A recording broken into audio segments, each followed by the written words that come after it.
Final exam है ना, final exam को आप अटेम्प्ट करने जा रहे हैं। सो कुछ टिप्स हैं कि हाउ टू प्रिपेयर और how to get rid of exam phobia.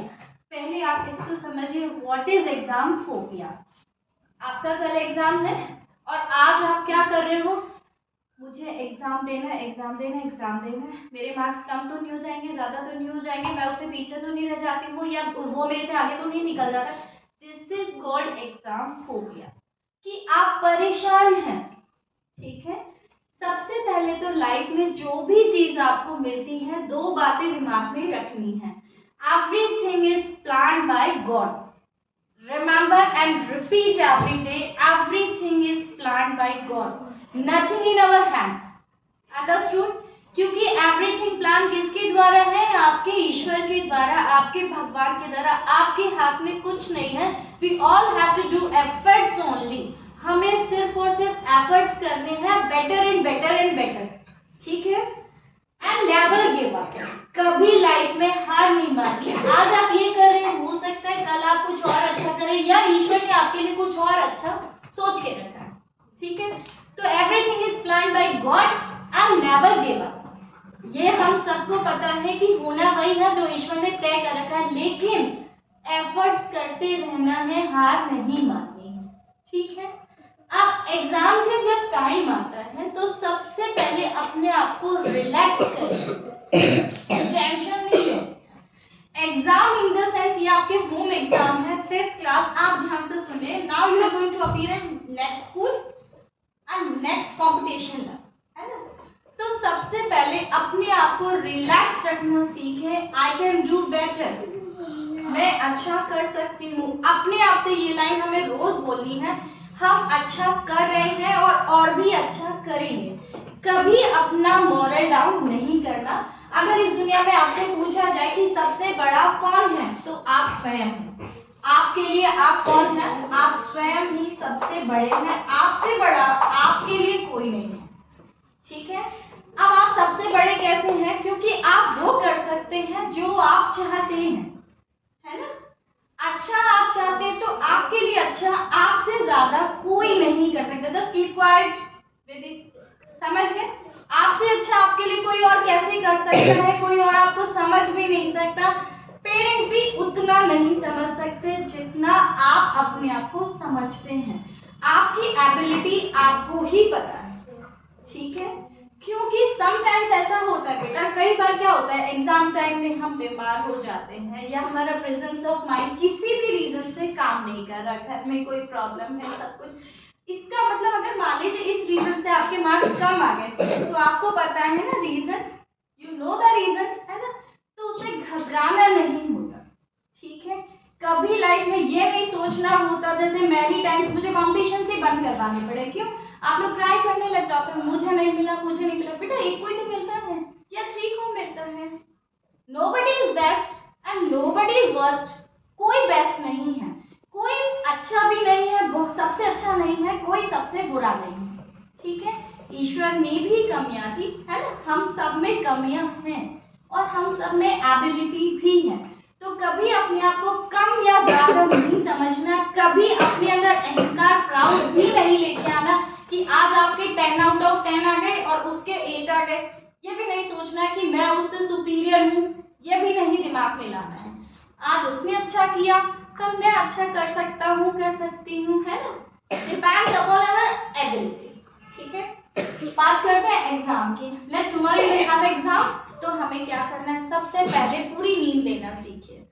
8 या 9 आवर्स की आपको नींद लेनी ही है, और डिस्ट्रैक्शन पॉइंट से आप दूर रहिए। आप सबसे ज्यादा आप बच्चों की प्रॉब्लम क्या है कि आप डिस्ट्रैक्ट बहुत ज्यादा होते हैं, तो डिस्ट्रैक्शन पॉइंट से आपको दूर रहना है ना।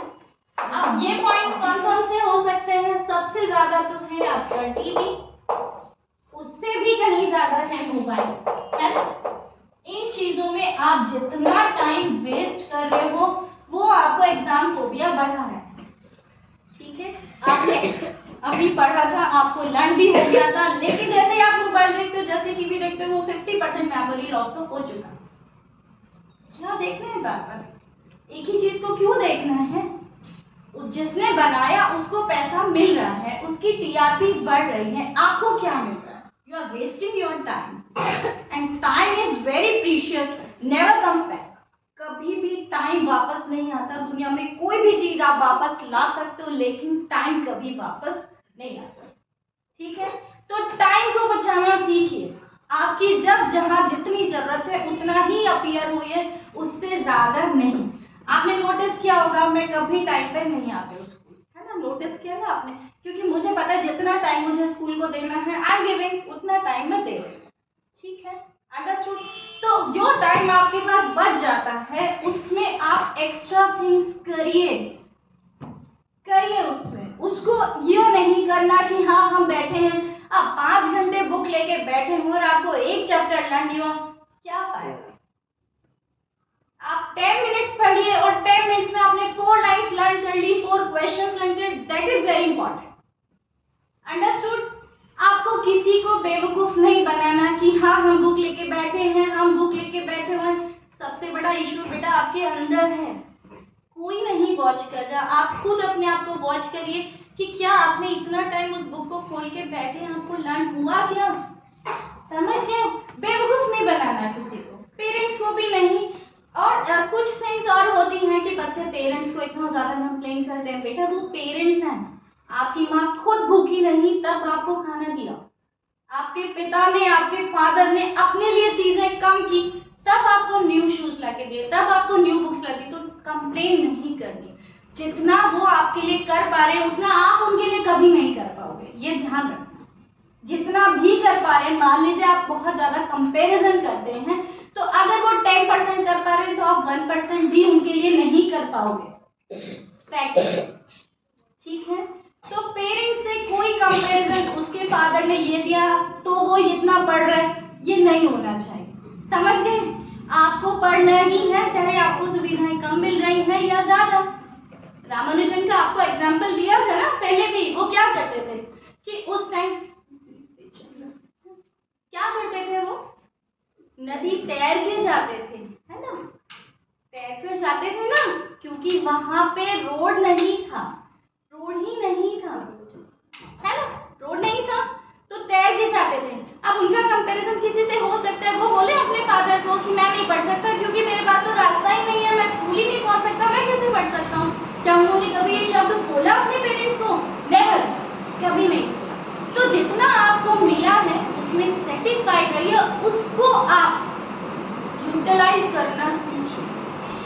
जो है उसको यूटिलाइज करना सीखिए कि हमारे पास जितने भी हैं बेटा, जितना हमें दिया गया है ईश्वर के द्वारा, उससे हम क्या कुछ अच्छा कर सकते हैं ना?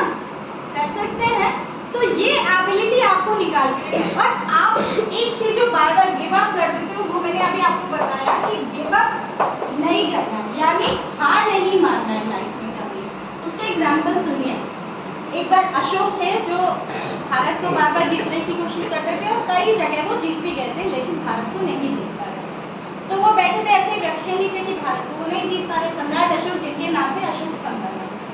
तो वो एक चींटी को देखते हैं, चींटी चढ़ रही है, नीचे उतर रही है, खाना ले जा रही है अपना, ऊपर जाती है, फिर वो नीचे गिर जाती है, थोड़ा सा ऊपर थोड़ा सा नीचे। तो उन्होंने काउंट किया कि 18 टाइम अटेम्प्ट किया। चींटी छोटी सी चीज है ना, 18 टाइम्स वो क्लाइंब करती है, 17 टाइम्स नीचे गिर जाती है, लेकिन 18वीं बार ऊपर चढ़ जाती है।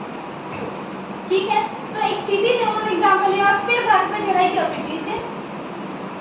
ये एग्जाम्पल आप अमिताभ बच्चन से भी ले सकते हैं, उनकी 17 मूवीज फ्लॉप हो गई थी, टोटली फ्लॉप। और कैन यू इमेजिन वो कैसे रहते थे बॉम्बे में? He was richest person that time, बहुत पैसा था उनके फादर के पास। उनके जो फादर थे mister Harivansh Rai Bachchan, he was great poet that time. और उसके बाद भी अमिताभ बच्चन एक छोटे से बॉम्बे के रूम में, उसमें वो 18 लोग रहते थे और वही छोटे से उसी में खाना बनाना छोटा सा, और पाँव फैला के वो सो पाए, इतनी भी स्पेस उनके पास नहीं। इतने पैसे वाले होने के बाद भी, लेकिन उनका ड्रीम फिक्स था, he wanted to become an actor, तो उनका ड्रीम फिक्स था। 17 मूवीज फ्लॉप हुई और 18वीं मूवी जंजीर उनकी हिट हुई। तो सीख सकते हैं ना इससे, गिव अप, हार नहीं मानना कभी, अपने एम को फिक्स रखिए और ट्राई करते रहिए। ठीक है, आप एग्जाम टाइम में आप क्या करोगे, पहले तो टाइम पे सोना है, ठीक है, जस्ट कीप क्वाइट, टाइम पे सोना है, तभी तो आप सुबह जल्दी उठ पाएंगे। और 9 आवर्स की आपको नींद लेनी है, 10 o'clock सो जाइए, 9 o'clock सो जाइए, ठीक है, और सुबह 6 या 7 o'clock you have to wake up, है। और आप अच्छी नींद आएंगे तो आप सारे क्वेश्चंस को अटेम्प्ट कर पाएंगे, कोई भी क्वेश्चन छोड़ना नहीं होता, और प्रेजेंस ऑफ माइंड आपको यूज करना है कि उस क्वेश्चन में पूछा क्या है, आपको क्या लिखना है, ठीक है। समटाइम्स क्वेश्चन कुछ और कह रहा होता है, बात कर रहे होते हैं वर्ब की, और आप आर्टिकल लिख के आ जाते हो, ये नहीं होना चाहिए। और मैथ्स में अक्सर ऐसा होता ही है, आपसे डिस्टेंस पूछे तो you have to write the distance only, है ना, तो कोई समरी नहीं लिखनी, और क्वेश्चन का आंसर टू द पॉइंट होना चाहिए, आपको पूरा उसको समराइज कर